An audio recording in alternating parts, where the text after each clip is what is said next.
Olá a todos, hoje nós vamos falar sobre a terceira e última cônica, que é a parábola.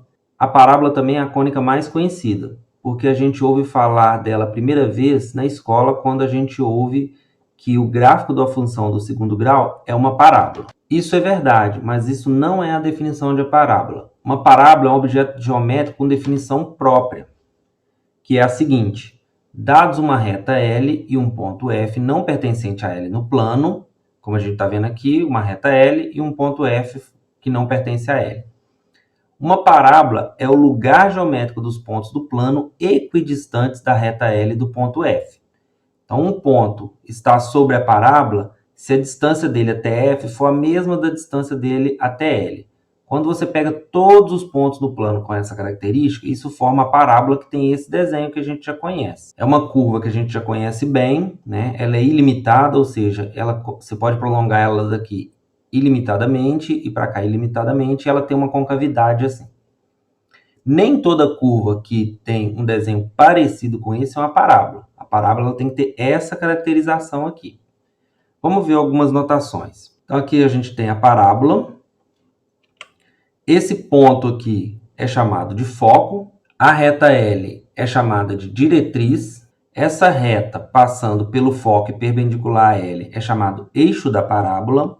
O ponto de interseção da parábola com o eixo da parábola é chamado de vértice. São esses os elementos principais da parábola. Antes da gente passar para a parte de dedução de uma equação da parábola, vamos analisar a parábola usando o software GeoGebra. Aqui eu desenhei a parábola, marquei um ponto qualquer, marquei o foco, aqui a reta diretriz e marquei a distância de P até F e de P até a reta. A gente vê que a distância é a mesma, tá vendo? E se eu mexer o ponto, ela se altera a distância de cada um, mas ela continua a mesma.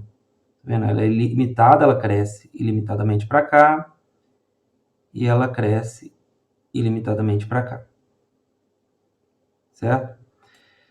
O que acontece se eu mexer com o foco? Se eu aproximo o foco da reta diretriz, olha, ela vai ficando mais fechadinha. Se eu afasto, ela vai ficando mais aberta, tá vendo? Essa é uma característica. Agora, assim como nós fizemos na elipse e na hipérbole, vamos considerar um sistema de eixo para a gente associar uma equação à parábola. Dado uma parábola, considere um sistema de eixos cartesiano com origem O no vértice da parábola. Vou considerar o vértice como sendo a origem do meu sistema. E o eixo OY determinado pelo eixo da parábola. O eixo OY vai ser o eixo da parábola, de tal modo que o foco pertence ao semi-eixo positivo. Então, você vai escolher o Y de modo que o foco que está aqui, ele esteja na parte positiva do eixo Y. Então, nesse caso, o X não tem mais escolha, porque ele tem que passar pela origem e tem que ser perpendicular a Y. E aí, nesse caso, sendo 2π a distância de F a L, o F é esse aqui, o foco. A distância dele até L a gente vai escolher como sendo 2π. Isso significa que o foco vai ter coordenada P e a reta vai passar pela coordenada menos P do eixo Y. Então, a equação da parábola é dada por essa equação, x² igual a 4πy. Como a gente sabe desde o ensino básico, a parábola é o gráfico de uma função do segundo grau. Com essa escolha de eixos aqui, essa equação aqui vai ser a mais simples possível. Como nos outros casos da elipse e da hipérbole, vamos deduzir essa equação. Bem, aqui eu repeti o desenho, né, com algumas informações a mais. Peguei um ponto qualquer da parábola com coordenadas x e y. Tá aqui a coordenada x, vai ser esse ponto aqui, e a coordenada y aqui. A parábola tem a caracterização que um ponto qualquer, a distância dele até o foco tem que ser a mesma da distância dele até a reta L. Esse ponto aqui é o foco, e aí eu escrevi a caracterização. Então, a distância de P até F tem que ser igual à distância de P até L. O foco vai ter coordenadas, como ele mora no eixo Y, 0 no X e P no Y por construção. E aí a gente quer calcular isso daqui. Para isso, a gente tem que calcular cada uma dessas distâncias. A distância de P até F é simples. Vai ser a raiz quadrada, faz a diferença das coordenadas de P e de F. Então, x menos 0, x, e eleva ao quadrado, mais y menos p e eleva ao quadrado. Isso é a distância de P até F. A distância de P até L, você pode usar a fórmula de distância de ponta reta, vai dar certo, mas aqui não precisa, é bem mais simples. Porque qual é a distância desse ponto até essa reta? Vai ser a distância desse ponto até esse. Então, vai ser a distância desse ponto até a origem é y, porque aqui está do lado positivo, y, e a distância da origem até esse ponto aqui vai ser p, né? Então, vai ficar y mais p. Se você usar a fórmula de distância de ponta reta, você vai achar a mesma coisa. É só observar que essa reta aqui tem a equação da seguinte forma. Como todas as coordenadas y dela passam pelo menos p, então ela vai ser y igual a menos p. E aí você pode usar a fórmula. A gente não vai fazer isso não, porque essa maneira é mais simples. Lembrando que aqui a coordenada é negativa, mas a distância até a origem é p, né? Esse comprimento aqui é p. Ok, agora a gente vai igualar isso, né? Então, a gente vai ficar com o seguinte. Igual a y mais p. Então, a gente vai desenvolver isso daqui e vai ficar com o quê? Elevando os dois membros ao quadrado, esse daqui vai eliminar a raiz, eu vou ficar com x ao quadrado, mais y menos p ao quadrado, igual a y mais p ao quadrado. E aí eu vou desenvolver esse termo e esse, obviamente, vai ter coisas para cortar aqui. Então, vai ser x ao quadrado mais y ao quadrado menos 2yp mais p ao quadrado. Do lado de cá, y ao quadrado mais 2yp mais p ao quadrado. Como eu disse, a gente cancela p com p e y ao quadrado com y ao quadrado. Vou repetir x quadrado e vou passar esse termo para o lado de cá. Vou associar esse com esse. Passando para cá vai ficar mais, eu vou ficar com 4p, vou escrever p primeiro e y depois. E a gente chegou na equação que a gente queria, tá vendo? Muito simples. Agora que a gente deduziu essa equação para a parábola, vamos fazer algumas observações com respeito à escolha dos eixos. A primeira delas é a seguinte: se o sistema de eixos for escolhido de tal modo que o foco pertença ao semi-eixo negativo, ao invés do positivo, como a gente fez, de OY, então a equação da parábola é dada por isso daqui. Mesma coisa, só que vai ficar com sinal de menos, porque agora o foco vai ter coordenada menos P no eixo Y. Eu escolhi o sistema de eixo de modo que o foco fique na parte negativa do eixo Y. Consequentemente, a reta vai ficar com coordenada Y no semi-eixo positivo. Ou seja, a equação não muda nada, só vai ficar com menos aqui. Se você vir um menos aqui na frente do Y, significa que o foco está na parte negativa, o desenho vai ficar assim, com a boca para baixo. A outra observação é a seguinte: se o sistema de eixo for escolhido com o eixo OX sendo o eixo da parábola, teremos as seguintes situações. Agora, em vez de eu escolher o eixo OY como o eixo da parábola, eu escolho o eixo OX, por exemplo. E aí, vão ser duas situações. Quando o foco está no lado negativo, o foco está do lado positivo. Com isso, como a parábola sempre tem a boca voltada para o foco, a boca dela vai ficar voltada para cá, só que agora ela está deitada, tá vendo? Ela não está assim, como no outro caso. O foco está aqui, a reta diretriz está aqui, e a equação agora vai ficar dessa forma. Ela vai ter o menos do mesmo jeito da anterior, né? Porque o foco está na parte negativa. Só que agora o termo x não está elevado ao quadrado. Ele é um termo linear, enquanto o y está elevado ao quadrado. Isso ficou diferente. Antes, vamos voltar lá, estava x ao quadrado menos 4py. Tá vendo? X ao quadrado. E y é o termo linear. Quando você escolhe o eixo x como eixo da parábola, isso significa que o y vai ficar ao quadrado e o x vai ser o termo linear.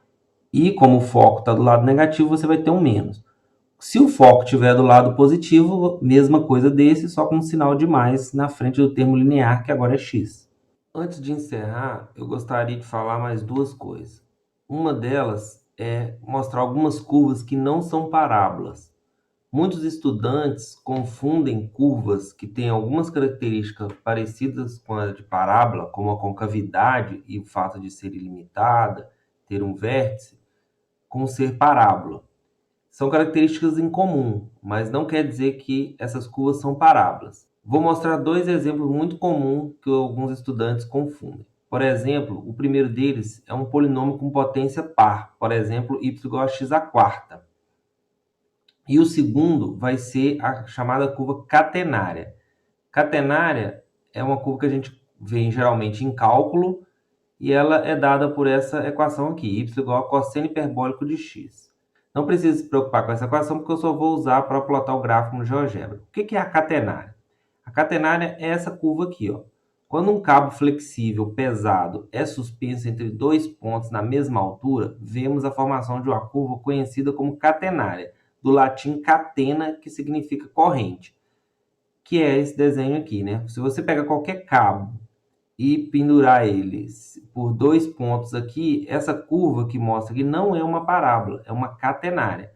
A gente vê isso nos postes de luz na rua. Você tem dois postes e um fio passando por eles assim, que dá uma barriguinha. Essa barriguinha é chamada catenária. Vamos ilustrar isso usando o GeoGebra. Aqui no GeoGebra, primeiro eu plotei a função y igual a x à quarta, tá aqui, ó. Isso não é uma parábola. Lembrando que a parábola é aquela curva que a gente viu como característica, dado um ponto da curva, a distância até o foco é a mesma da distância até a reta diretriz. Essa curva aqui não satisfaz essa característica, apesar de ser ilimitada, né? Ter a concavidade para cima aqui e ter um vértice. Vamos tentar ilustrar isso. Se isso fosse uma parábola, significa que o foco estaria nesse eixo, eu vou pegar aqui, e vou pegar a reta que seria a diretriz, por exemplo, essa daqui. E com esse foco e essa reta diretriz, eu construo a parábola, veja. E se eu mover esse foco, eu nunca vou conseguir atingir essa curva. Isso não é uma demonstração, é só uma ilustração do que acontece, que a gente não consegue uma parábola que se alinhe com essa curva aqui, ó. Ou seja, essa curva não é uma parábola, ó. Tá vendo, ó? Nenhuma parábola, por mais que eu mexa no foco aqui, ela vai se sobrepor a essa curva, ou seja, essa curva não é uma parábola. O outro exemplo é a catenária, tá vendo? Essa daqui é a catenária, eu plotei, ó, y igual a cosseno hiperbólico de x, plotei ela aqui, e aí o vértice estaria aqui, então o foco sobre esse eixo seria esse ponto B, e aí eu pego a reta que para ser a diretriz seria essa daqui. E aí eu construo uma parábola, tá vendo? A parábola é essa preta aqui, ó. Por mais que eu mexa no foco novamente, eu nunca vou conseguir fazer essa curva ser uma parábola. Eu nunca vou conseguir uma parábola que se encaixa perfeitamente nessa curva. Porque essa curva é a catenária. Ela não é uma parábola, tá vendo? Então, estes são exemplos de curvas que não são parábolas. Existem vários outros. Agora, uma outra coisa que eu também gostaria de ilustrar é o seguinte: por que o gráfico de uma função de segundo grau é uma parábola? Para a gente mostrar isso formalmente, a gente precisa estudar translação de eixo. Mas isso é um tema de uma outra aula. Aqui eu só vou tentar dar uma ilustração para a gente ver por que o gráfico de uma função de segundo grau é uma parábola. Uma função de segundo grau, lembrando, é uma função desse tipo: f de x igual a ax² mais bx mais c com a diferente de zero. Porque se a for zero, isso aqui vira uma reta. E aí, trocando f de x por y, a gente tem essa equação. Essa equação tem um gráfico. E o gráfico, como a gente sabe do ensino básico, é uma parábola. Mas por que é uma parábola? Olha só, em particular, quando b igual a c igual a zero e o a é igual a 1 sobre 4p, a gente vai ter isso aqui, ó. O a vai ser 1 sobre 4p, 0, 0, então y é igual a isso. Passando 4p para cá, a gente tem que x² é igual a 4py, que é a equação que a gente achou para uma parábola, desde que a gente escolha os eixos adequadamente. Veja, aqui no GeoGebra, eu plotei uma função de segundo grau qualquer. Olha, aqui está a equação dela. Se eu mexo nos parâmetros, eu mexo na forma desse gráfico, ó. Tá vendo?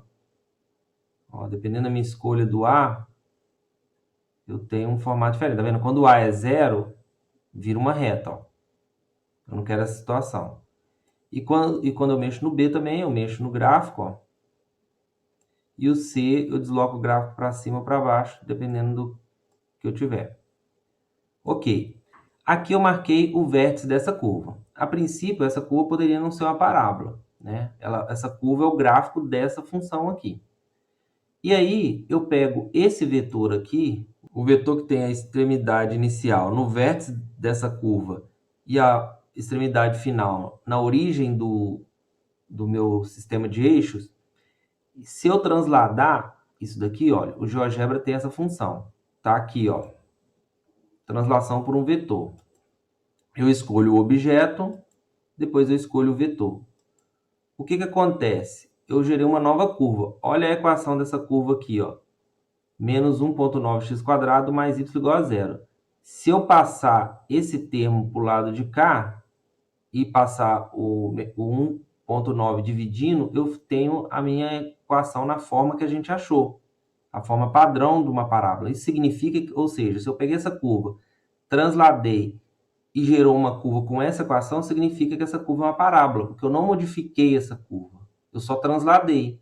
E a gente sabe que uma curva com essa equação é uma parábola. Então, independente dos coeficientes aqui, eu consigo transladar ela para a origem e chegar numa curva, numa equação dessa curva, que eu sei que é uma parábola, a gente deduziu isso.